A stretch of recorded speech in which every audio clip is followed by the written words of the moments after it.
Inigo screamed. He could not believe it. It had not happened. He screamed again. His father was fine. Soon they would have tea. He could not stop screaming. The village heard. 20 men were at the door. The nobleman pushed his way through them. That man attacked me, see? He holds a sword. He attacked me and I defended myself. Now move from my way. It was lies, of course, and everyone knew it. But he was a noble, so what were they to do? They parted, and the nobleman mounted his horse. Coward! The nobleman whirled. Pig! Again the crowd parted. Inigo stood there, holding the six-fingered sword, repeating his words. Coward! Pig! Killer! Someone tend the babe before he oversteps himself, the noble said to the crowd. Inigo ran forward then, standing in front of the nobleman's horse, blocking the nobleman's path. He raised the six-fingered sword with both hands and cried, I, Inigo Montoya, do challenge you, coward, pig, killer, ass, fool, to battle. Get him out of the way. Move the infant. The infant is 10 and he stays, Inigo said. Enough of your family is dead for one day. Be content, said the noble. When you beg me for your bread, then I shall be contented. Now dismount. The nobleman dismounted.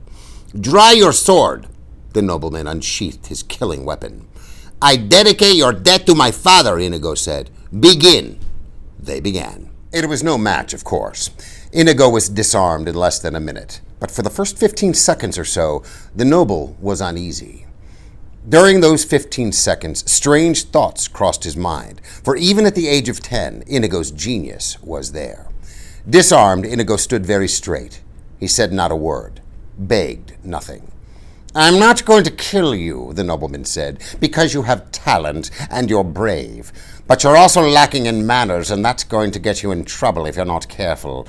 So I shall help you as you go through life by leaving you with a reminder that bad manners are to be avoided. And with that his blade flashed 2 times, and Inigo's face began to bleed.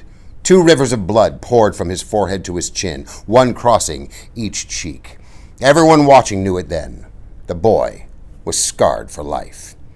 Inigo would not fall. The world went white behind his eyes, but he would not go to ground. The blood continued to pour. The nobleman replaced his sword, remounted, rode on. It was only then that Inigo allowed darkness to claim him. He awoke to Yesti's face. I was beaten, Inigo whispered. I failed him. Yesti could only say, Sleep.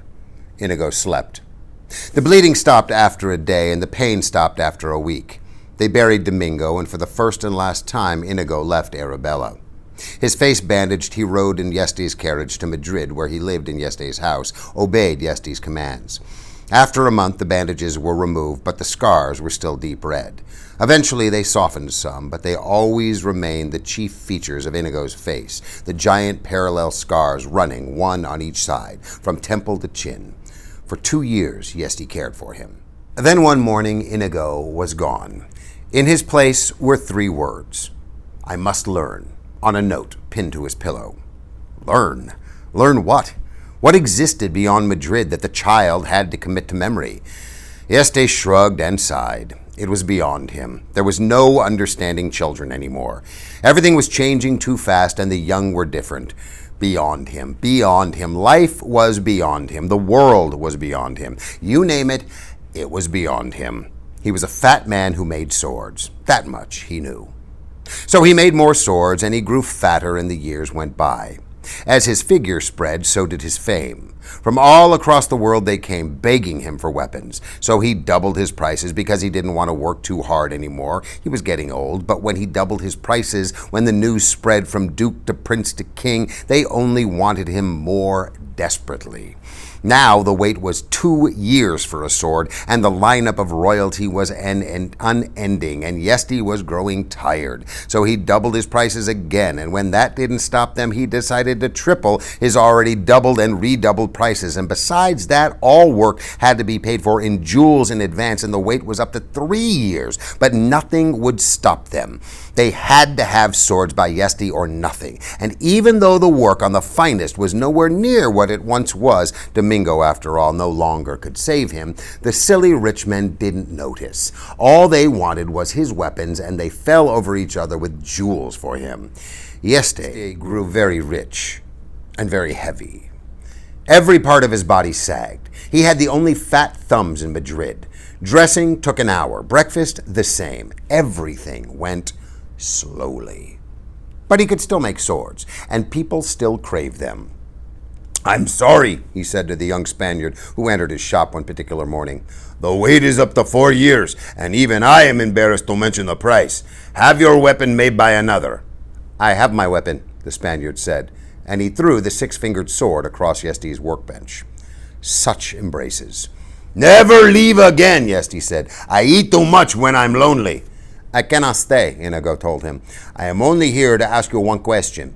As you know, I have spent the last 10 years training. Now I have come for you to tell me if I am ready." "Ready? For what? What in the world have you been learning?" "The sword." "Madness," said Yesti.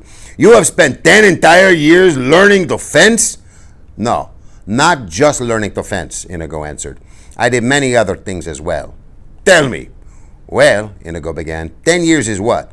About 3,600 days, and that's about, I figured this out once so I remember pretty well, about 86,000 hours. Well, I always made it a point to get 4 hours of sleep per night. That's 14,000 hours right there, leaving me perhaps 72,000 hours to account for. "You slept, I'm with you. What else?" "Well, I squeezed rocks." I'm sorry, my hearing sometimes fails me.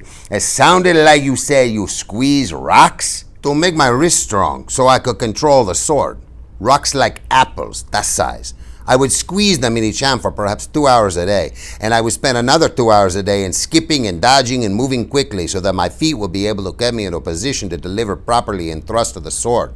That's another 14,000 hours. I'm down to 58,000 now. Well, I always sprinted 2 hours each day as fast as I could, so my legs, as well as being quick, would also be strong, and that gets me down to about 50,000 hours. Yesti examined the young man before him. Blade thin, 6 feet in height, straight as a sapling. Bright-eyed, taut, even motionless, he seemed whippet quick. "And these last 50,000 hours, these have been spent studying the sword?" Inigo nodded. "Where?" "Wherever I could find a master. Venice, Bruges, Budapest." "I could have told you here." "True, but you care for me. You would not have been ruthless. You would have said, 'Excellent parry, Inigo. Now that's enough for one day. Let's have supper.'" "That does sound like me," yes, they admitted. "But why was it so important? Why was it worth so much of your life?" "Because I could not fail him again." "Fail who?" "My father. I have spent all these years preparing to find the six-fingered man and kill him in a duel. But he is a master, Yeste. He said as much, and I saw the way his sword flew at Domingo. I must not lose that duel when I find him. So now I have come to you. You know swords and swordsmen. You must not lie. Am I ready? If you say I am, I will seek him through the world. If you say no, I will spend another 10 years and another 10 after that, if that is needed." So they went to Yesti's courtyard. It was late morning, hot. Yesti put his body in a chair and the chair in the shade. Inigo stood waiting in the sunshine. "We need not test desire, and we know you have sufficient motive to deliver the death blow," Yesti said. "Therefore, we need only to probe your knowledge and speed and stamina. We need no enemy for this. The enemy is always in the mind. Visualize him." Inigo drew his sword. "The six-fingered man taunts you," Yesti called. "Do what you can." Inigo began to leap around the courtyard, the great blade flashing. "He uses the Agrippa defense," Yesti shouted. Immediately, Inigo shifted position, increased the speed of the sword. "Now he surprises you with Bonetti's attack." But Inigo was not surprised for long. Again his feet shifted. He moved his body a different way. Perspiration was pouring down his thin frame now, and the great blade was blinding. Yesti continued to shout. Inigo continued to shift. The blade never stopped. At 3 in the afternoon, Yesti said, "Enough! I am exhausted from the watching." Inigo sheathed the six-fingered sword and waited. "You wish to know if I feel you are ready to duel to the death a man ruthless enough to kill your father, rich enough to buy protection, older and more experienced, an acknowledged master?" Inigo nodded. "I'll tell you the truth, and it's up to you to live with it. First, there has never been a master as young as you. 30 years at least before that rank has been reached, and you are barely 22.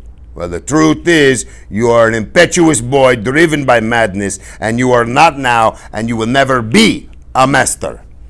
Thank you for your honesty, Inigo said. I must tell you I had hoped for better news. I find it very hard to speak just now, so if you'll please excuse me, I'll be on my... I am not finished, yes, they said. What else is there to say? I love your father very dearly, that you know, but this you did not know. When we were very young, not 20, we saw with our own eyes an exhibition by the Corsican wizard Bastia. I know of no wizards. It is the rank beyond master in swordmanship, yes, they said. Bastia was the last man so designated. Long before your birth, he died at sea. There have been no wizards since, and you would never in this world have beaten him. But I tell you this, he would never in this world have beaten you. Inigo stood silent for a long time. I am ready then. I would not enjoy being the six-fingered man, was all Yeste replied. The next morning, Inigo began the track down. He had it all carefully prepared in his mind. He would find the six-fingered man. He would go up to him. He would say simply, "Hello, my name is Inigo Montoya. You killed my father. Prepare to die." And then, then the duel. It was a lovely plan, really. Simple, direct, no frills. In the beginning, Inigo had all kinds of wild vengeance notions, but gradually simplicity had seemed the better way. Originally, he had all kinds of little plays worked out in his mind. The enemy would weep and beg. The enemy would cringe and cry. The enemy would bribe and slobber and act in every way unmanly. But eventually, these too gave way in his mind to simplicity. The enemy would simply say, "Oh, yes, I remember killing him. I'll be only too delighted to kill you too." Inigo had only one problem. He could not find the enemy. It was only after 5 solid years of failure that he began to worry. By then, he had seen all of the Balkans and most of Scandinavia, and had visited the Florines and the natives of Gilder and into Mother Russia, and deep down, step by step, around the entire Mediterranean. By then, he knew what had happened. 10 years learning was 10 years too long. Too much had been allowed to happen. The six-fingered man was probably crusading in Asia, or getting rich in America, or a hermit in the East Indies, or dead. Inigo, at the age of 27, began having a few extra glasses of wine at night to help him get to sleep. At 28, he was having a few extra glasses to help him digest his lunch. At 29, the wine was essential to wake him in the morning. His world was collapsing around him. Not only was he living in daily failure, something almost as dreadful was beginning to happen. Fencing was beginning to bore him. He was simply too good.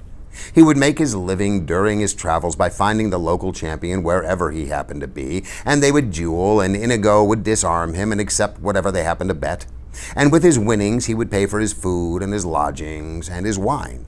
But the local champions were nothing, even in the big cities. The local experts were nothing. Even in the capital cities, the local masters were nothing. There was no competition, nothing to help him keep an edge. His life began to seem pointless. His quest pointless. Everything, without reason. At 30, he gave up the ghost. He stopped his search, forgot to eat, slept only on occasion. He had his wine for company, and that was enough. He was a shell.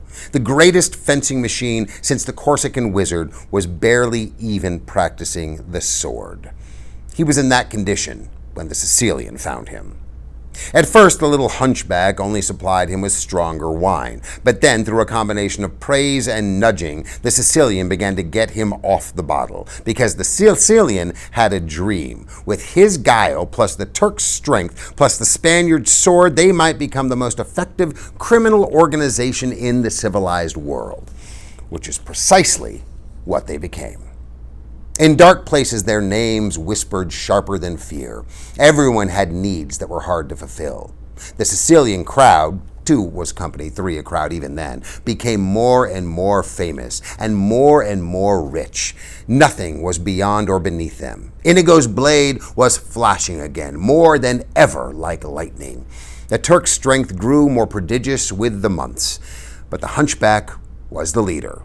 Of that, there was never a doubt. Without him, Inigo knew where he would be. on his back, begging wine in some alley entrance. The Sicilian's word was not just law, it was gospel. So when he said, "Kill the man in black," all other possibilities ceased to exist. The man in black had to die.